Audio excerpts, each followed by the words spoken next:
Hello everyone, this is Helios Raven. I tell you how to do it, even if you don't care. Sorry for the hand camera view and the small work table. I'm still in the process of cleaning off a spot in my room to be my official work stand for the rest of my videos and all that. But so for now, we're just going to leave it here.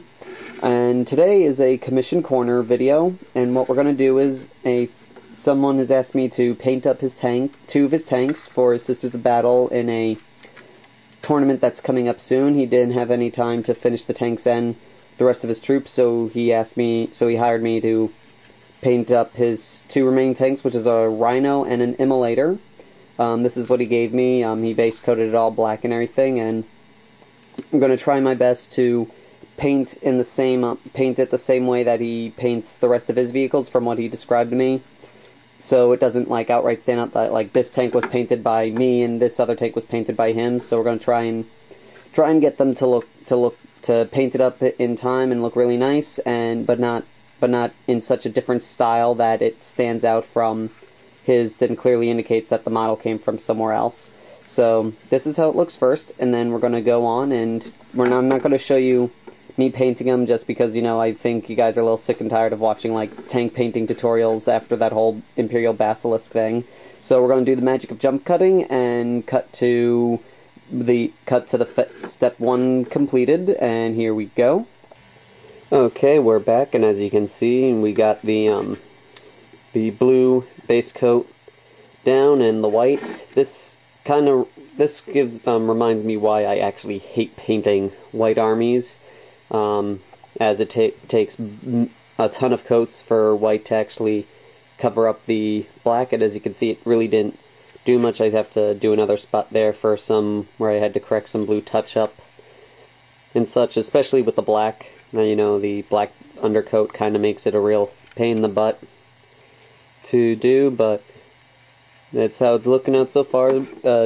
One good thing is at least for client's sake, is after seeing pictures of a bunch of his tanks, it kind of looks around the same in terms of the paint coating, so it will match the rest of his army really well, which is great. And so now we're going to continue on with our painting. We're going to add the blue that goes over this and touch up the white and add the base coat of the metal colors. So we'll be right back with a jump cut in 3, 2, 1.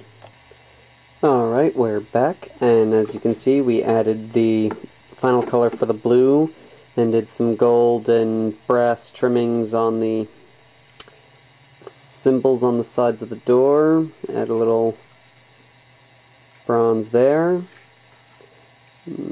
as well. And so the next step for me on this guy is, let's see, we also added metal on the tank treads.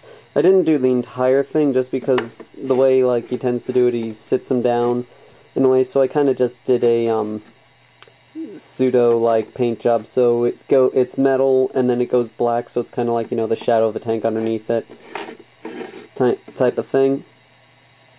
And so far coming along very smoothly. I'm liking how it's coming out, and I hope he will too. I just sent him a photo of the progress so he knows how it's turning out. And so next thing that we're going to do is, he's basically done for this. I just have to add a little detail in those little window headlights. And so we're going to work on the flamer turret now, so I'm going to go and assemble that and start painting it, and we'll be right back, and we'll do another jump cut in 3, 2, 1. Okay, we're back with the last update for the day, and I finished up the little gunner in the flamer turret for the Immolator. I just got a message back from the client that this is for, and he loves what he's seen so far with the tank base itself. He's very impressed, so that's pretty good. Glad to know that he's happy with what he's getting so far. So we have all this little. I went with a darker gray with her legs, just so it enhances the contrast and the illusion of shadow when I put the whole cockpit in, since that place is going to be darker. than the rest of the turret. So that's what we got so far, and we're going to continue on with building the rest of the gun turret. So we'll be right back in 3, 2, 1. Okay, and we're back, and as you can see, the Immolator is finished. I'm sorry about the poor lighting. I totally forgot to do a final video beforehand. I'm actually now waiting for the my client to come in and pick it up. He hasn't seen it yet, so doesn't know what he's getting, but hopefully he'll like what he sees. And so let's just show you a little bit of the detail on the turret that we got here. There we go. Finished it all up. I decided to go with more of a blue color feature on it because white is so prominent on the actual tank that I figured it would be a nice touch to add the little bit more blue to it, give it a little extra color. So we got the little tank, fuel tank there, and the little shrine. The little wire mesh, the little glass plating here. We got a little look there in the detail.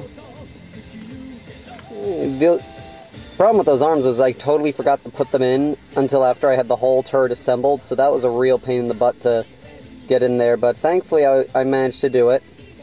And so that's basically it, and we're going to be right back when the client comes in to pick it up, and we'll see his reactions, and then we'll continue on, and then we'll put a conclusion to the video. So let's get ready in 3, 2, 1. Okay, we're back, everyone, and there is the Phils, and let's see what he has to say. I have something to say? Oh, it is lovely. It is much better than anything I can do. That's not saying much, but it's really quite nice.